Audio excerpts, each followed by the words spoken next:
영화를 넘어 영화시장을 리뷰합니다. 안녕하세요 여러분, 영화시장 리뷰어 이화배입니다. 오늘의 리뷰 영화는 잠입니다.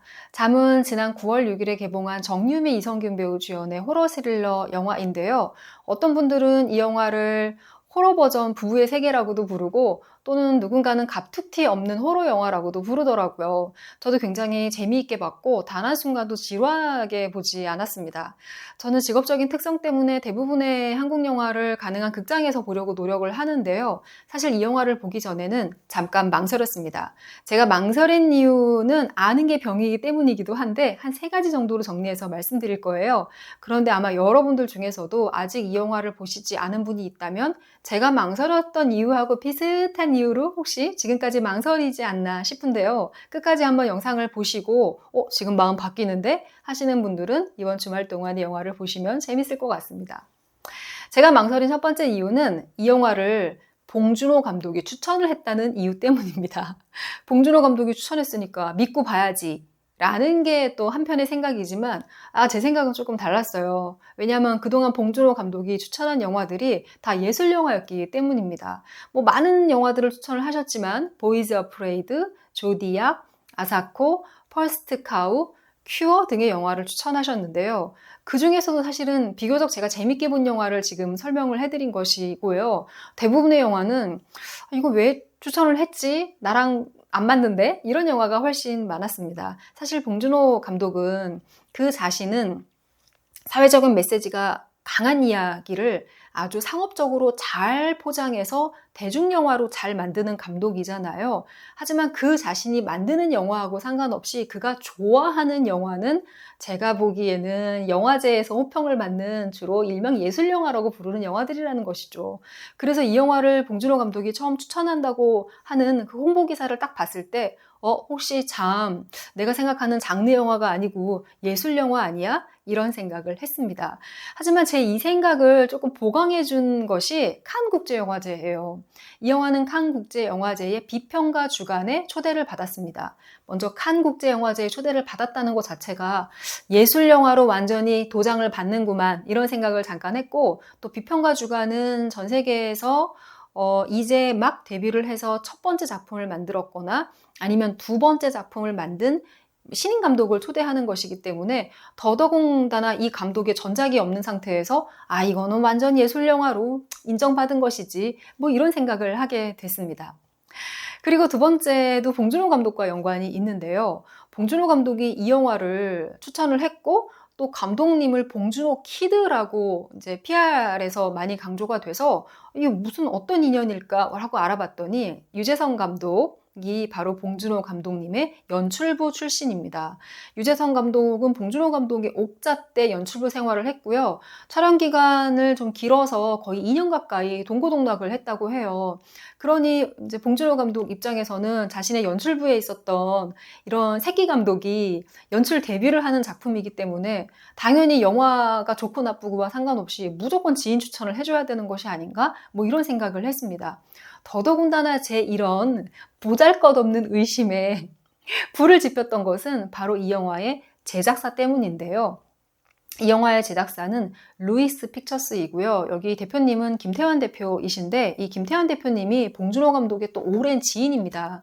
사실 김태환 대표님이 저랑 같이 시네마 서비스에 근무하던 시절에 저희 배급 이사님이셨던 최용배 대표님이 회사를 독립해서 청어람이라는 배급사를 차리셨고요. 이 청어람이 제작한 영화가 바로 봉준호 감독님의 3번째 장편 영화인 괴물입니다. 김태환 대표는 그 당시에 저희 해외 세일즈 팀에서 근무를 했었었는데 청어람을 만들면서 이 프로젝트와 연관된 어떤 통역과 그다음에 기획 PD의 업무를 맡기기 위해서 이제 청어람에 스카웃이 됐었고요. 이 인연으로 봉준호 감독과 인연이 생겨서 작품을 같이 했고 이후에는 자신의 제작사 로이스 픽처스를 차려서 봉준호 감독의 작품인 옥자를 제작을 했습니다. 이 정도 되면은 두 사람의 인연은 정말 깊다고 할 수 있죠.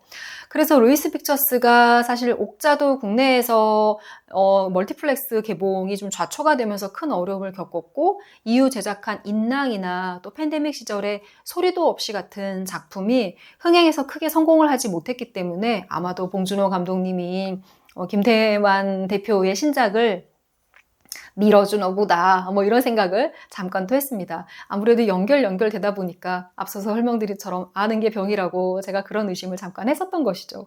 게다가 객관적인 지표도 있어요. 이게 세 번째 이유인데요. 이 영화는 제작비가 높지가 않습니다. 영화를 만드는 데 든 돈, 즉 순 제작비가 대략 한 50억 원 정도 되는데 이 정도 예산이면 우리 업계에서는 보통 중예산이라고 부릅니다. 중예산이라고 하면 영화를 만드는 데 드는 돈이 대략 76억 원 이하의 영화를 이야기하는 거고요. 대부분의 상업 영화들이 100억, 200억, 300억까지 올라가는 것과 비교하면 정말 작은 버짓의 영화라고 할 수 있죠. 물론 30억 원 이하의 영화를 저예산이라고 해서 이것보다 훨씬 적은 돈으로 만드는 영화들도 있습니다. 영화가 제작비가 높다고 해서 반드시 재미있고 좋은 영화이고 제작비가 낮다 그래서 재미없고 지루한 영화로 나온다는 보장은 없지만 사실 영화의 제작비만큼 영화의 이 흥행 기본 요소를 좌우하는 것도 없습니다. 영화의 제작비가 높다는 것은 기본적으로 스타 배우가 출연한다는 뜻이고요. 컴퓨터 그래픽이나 VFX 같은 볼거리가 많다는 뜻입니다. 그리고 공간 이동도 많기 때문에 같은 이야기를 해도 덜 지루하죠. 하지만 제작비 예산이 낮다는 것은 공간 이동도 안 하고 컴퓨터 그래픽도 많지 않고 탑 배우가 출연하지 않는다는 뜻이기도 해요. 물론 여기에 출연한 정유미 배우와 이성균 배우는 우리 업계에서 탑 스타들이긴 합니다. 하지만 제작비 예산이 작기 때문에 기본적으로 이 영화가 볼거리가 풍부한 영화는 아닌가 보다, 자칫 잠들 수도 있겠어, 이런 생각을 제가 했던 것이죠. 이런 세 가지 이유 때문에 잠깐의 망설임이 있었지만 실제로 영화를 본 제 감상은 강추입니다. 올해 본 영화 중에 가장 실험적이면서도 예산이 적기 때문에 얻는 한계를 정말 영리하게 잘 극복한 영화라는 생각이 들었고요. 심지어 영화를 다 보고 나서는 오히려 이 영화를 보고 나는 오랜 감정이 끝까지 꽤 오래 여운이 남는데 이런 생각을 했습니다.